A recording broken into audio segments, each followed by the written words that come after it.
তেখেতক এটোৱে আমি ফোনৰ যোগেদি সোধা হৈছে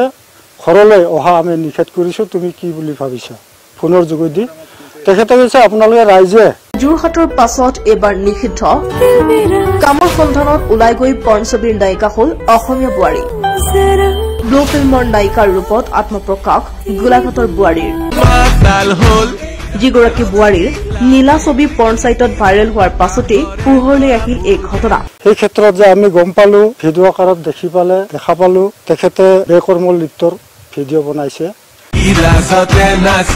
পৰ্ণ সাইটত এই বোৱাৰীগৰাকীৰ যৌনতাৰ অভিনয়ে চিন্তিত কৰিছে এতিয়া জিলাখনৰ সচেতন মহলক জানিব পৰা মতে গাঁওখনৰ পৰা কিছুদিন পূৰ্বে কামৰ সন্ধানত বহিৰাজ্যলৈ গৈছিল বোৱাৰীগৰাকী যিগৰাকী কামৰ সন্ধানত ওলাই যোৱা বোৱাৰীয়ে অৱশেষত মুম্বাই পৰ্ণ জগতত দিলে খোজ কিন্তু সকলোকে আচৰিত কৰি কিদৰে এই নিষিদ্ধ নীলা ছবিত অভিনয় কৰিবলৈ সুযোগ পালে বোৱাৰীগৰাকীয়ে সেয়া এক ডাঙৰ প্ৰশ্ন হিচাপে পৰিগণিত হৈছে কোন দুষ্ট চক্ৰৰ অধিক ধনৰ লালসা দেখুৱাই এইদৰে ৰাজ্যখনৰ গাঁৱৰ সহজ সৰল যুৱতী মহিলাক নিছে নিষিদ্ধ পৰ্ণ জগতলৈ সম্প্ৰতি গাঁওখনত বোৱাৰীগৰাকীৰ প্ৰৱেশ বন্ধ কৰিছে ৰাজ্যে তেখেতে চিৰজীৱনলৈকে আমাৰ এই সোণালগাঁও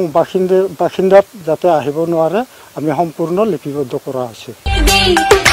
আৰু কোনে নানান প্ৰলোভন দি অসমীয়া যুৱতী মহিলাক এই অশ্লীল কামত লিপ্ত কৰাইছে তাৰ ওপৰত আৰক্ষী প্ৰশাসনক উচিত তদন্ত চলাবলৈও জনাইছে দাবী